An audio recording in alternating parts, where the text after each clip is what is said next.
Placer High School. Right. And then made the move down to Rockland about 60 years ago now. So what's the anniversary this year or next year? We're approaching our 80th year. Fantastic. Of Sierra College, yes. So big celebration? We are going to have a big celebration. We're going to do quite a few things. As you know, our foundation is great partners with us, and so we've got plans through the foundation to celebrate some of our alumni and some of the fantastic things that have happened at Sierra. We just kind of begin to identify some of the great things that we've got coming in the future.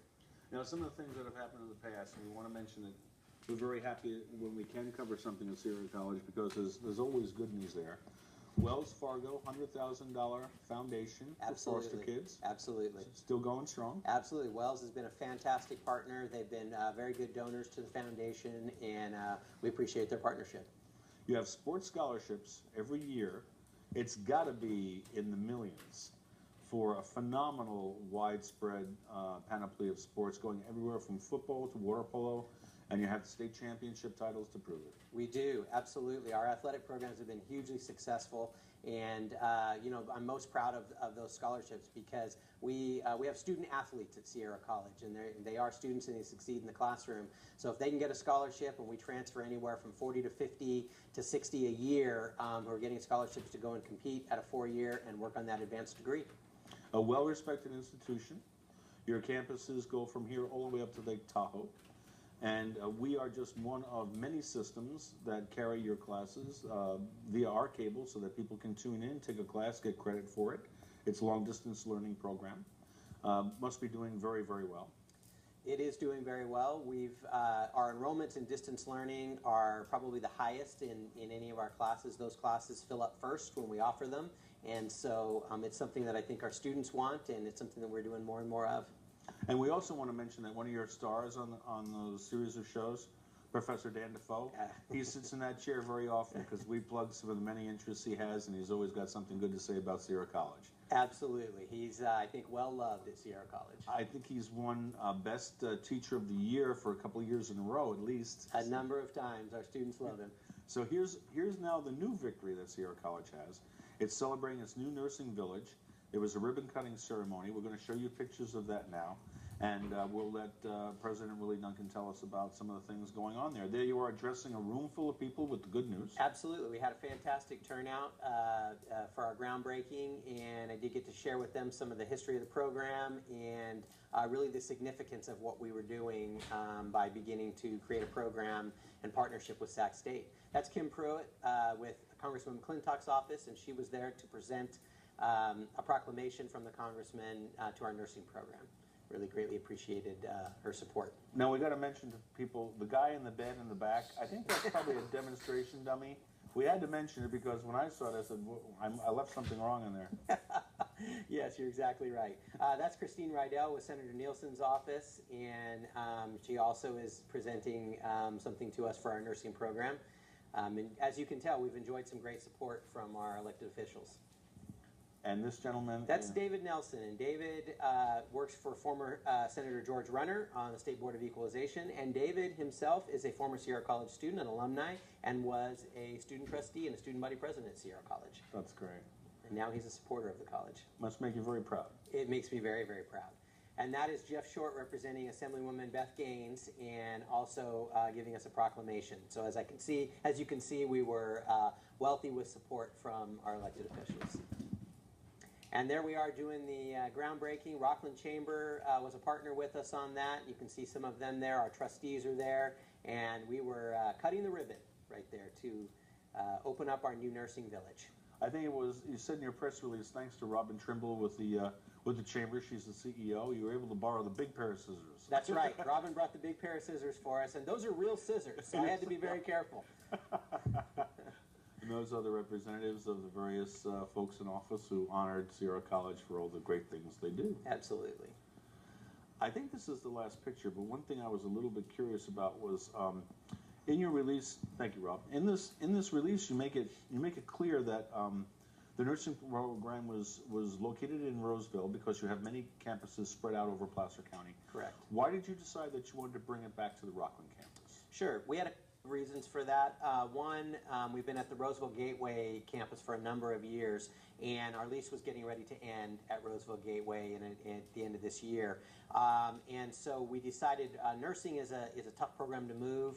It's a large program, so we decided we wanted to look at bringing it back to the campus. There was another reason for that too. Our nursing students are some of our best students on campus. That's an intensive program, so they spend a lot of time on campus, and we thought it would be nice to have them on campus interacting with the rest of the students and also being able to access the services on the rest of the Rockland campus. So it builds a lot more too with a campus life if you can be part of the extracurricular activities or just... It really does. It allows those students to participate in those things. We have another motive too in that we're hoping to grow our allied health programs, and the nursing village that we put into place is large enough that we'll be able to expand, maybe add some additional programs in to support the allied health field. What are some of the courses that you offer? What do nurses learn there? They become full RNs. So, they do their rounds out in hospitals. They learn medical terminology. They've got a whole host of things that they do. They've got to learn how to take care of you and I when we end up in the hospital. Right. So it's a full-fledged accredited program where they could, after their training, they could walk into any hospital and apply for a job and they would be accepted? Absolutely. And Great. They are working for all of our hospitals in the area right now, our graduates. To take a sidetrack with something, Sure. Nursing has always been a very revered profession, and also has required an awful lot of training that most people don't know about. Right. Now with this Ebola crisis that we're facing, and there's some good news today on some of the fronts of some of the treatments that are being developed, and also some of the vaccinations that are being tried. It's a hazardous job from the get-go, Yeah. with all the contagious diseases that one comes in contact with. That's true. So the college, of course, has to be up on state standards and federal standards and teach all these safety precautions to all these nurses, because when the doctors are not available to take care of patients, they're the ones that are around them more of the day than anybody else. They are, and that's a big piece of our training for nurses, is to ensure that they have the safety training that they need. So when they go into that situation working in a hospital and they're handling somebody that's got maybe a particularly tough case or something that's can be passed along, that they know how to handle it, that they use proper protocol, and I think our nurses are very well trained. Now, the other thing that you mentioned in your press release I thought was very exciting was the fact that you've worked out a partnership, I guess, maybe that's not the right word, but you worked out a partnership with the state educational facility, so that when some of these people want to go on to the next step in their career, their education is pretty much assured. Yeah, are you talking about our partnership for a bachelor's degree, or are you talking about Sac State? Yeah, exactly. We've developed a partnership with Sac State, and this really came about from a presentation that I went to, in which it was done by all of the healthcare entities in the area, so all the hospitals were there participating. And they were telling us that the movement in the industry is that nurses, they want the majority of their nurses to have bachelor's degrees rather than associate's degrees. Mm-hmm. Well, California community colleges train about 70% of the nurses in the state. So we looked at that and said, well, my gosh, we're going to need to do something, because our nursing program's not going to go away, but we need to find a way for our nursing students to get bachelor's degrees. So we reached out to Sac State to see if they would be interested in a partnership with us, and they were. And so we've created what we're calling an ADN, which is an associate's degree in nursing, to BSN, a bachelor's in science in nursing, merger. We're merging those two programs. The real benefit for our students is that they will actually be able to complete this program in 3 years. And that's going to be done via some co-enrollment, so that they'll be enrolled the same time with us as they are with Sac State. And then that's going to reduce the cost for them, because they'll be able to do that at the same time. And they're going to walk out, and they'll ultimately be more employable than they would have been if they just had an associate's degree. Having that bachelor's degree is going to help them get jobs in hospitals and in healthcare. Healthcare is one of the things that apparently over the last 8 to 10 years, even though the economy has faltered in many segments, healthcare has always been one of the places to go. That and technology and a few others, but healthcare is way up there on the list of assurance of a position in a career. Yeah, it's really true. It's a growth industry, and especially in our area, area, the healthcare industry, we're kind of wealthy with healthcare entities that operate in the area. Sure. And with the aging population and a lot of folks needing home healthcare, things like that, it's definitely something where there's going to be more jobs in the future. We are also going to be taking some phone calls tonight. We got a call, if you wouldn't mind entertaining a question or two. I'd love to. The number to call is 916-624-5333. And as soon as we talk to this person, we're going to be giving some kudos to Kaiser Permanente for their nice contribution in order to help. We are going to take your call and see who it is. Hi, you are live on News and Views. How are you? I'm fine. How are you? Good to see you, Miguel Yukovic. How are things going? Good, good. I had two questions of your guest tonight. The first question is, the nursing village, is that a new facility, or are they using some of the existing facilities that are there? The nursing village is modular buildings, so it's new modular buildings that have been placed on campus. Okay. And then my second question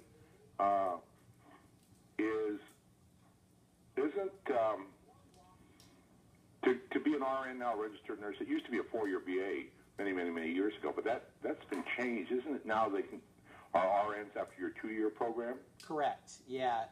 We started our registered nursing program in 1978, and so I don't know how far back it goes, but I know at least at that point in time, RNs just needed an associate's degree in nursing.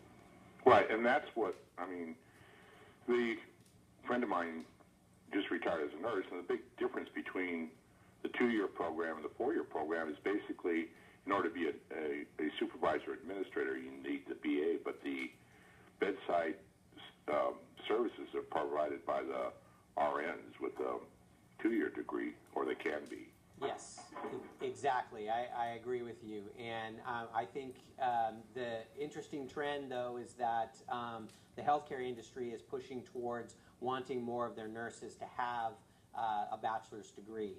And I'm not sure completely what's behind that, other than I think they're wanting just to maximize the training of all of the healthcare officials that are providing healthcare in the hospitals. I see. Do you have any idea about how many students you have in this program? In our total nursing program, we have 80 students. So we do 2 cohorts. One starts each year, so 40 students start each year, and it takes them 2 years to get through. Our initial cohort with Sac State is going to be for 14 students. So 14 students will transition and get this bachelor's degree. And if this works, we may expand it. We're talking to Sac State about that right now. Very good. But it's a pilot to try to see how it'll work. Very good. One other comment. I know that this magic number of 40 has been around. I know Sac State had 40 30 years ago, and I think you've had 40 for many years. Is there any way of increasing that number? It's possible. We have talked about it. It's going to depend upon the job market and whether or not the demand is there for nurses. We went through a bit of a downturn with the economic downturn, and so there was less hiring in the area. And even though there's still a demand for nurses, the nurses coming out of our program weren't getting jobs as quickly. But if that turns around and the demand increases, we would love to expand the program. Okay, well, thank you very much. Appreciate it. Wait, Miguel, I just wanted to make a comment. Yeah. I thought that Loomis did itself very proud yesterday with all the displays of the flags and the great crowds that were there to honor the gentleman who was brought to the cemetery. I thought that was a great show for the detectives. Well, I think the people, the community came out to honor somebody that gave their life for our community, and I was just impressed with the number and variety, as you mentioned, Jerry. I think that was even, I saw one car with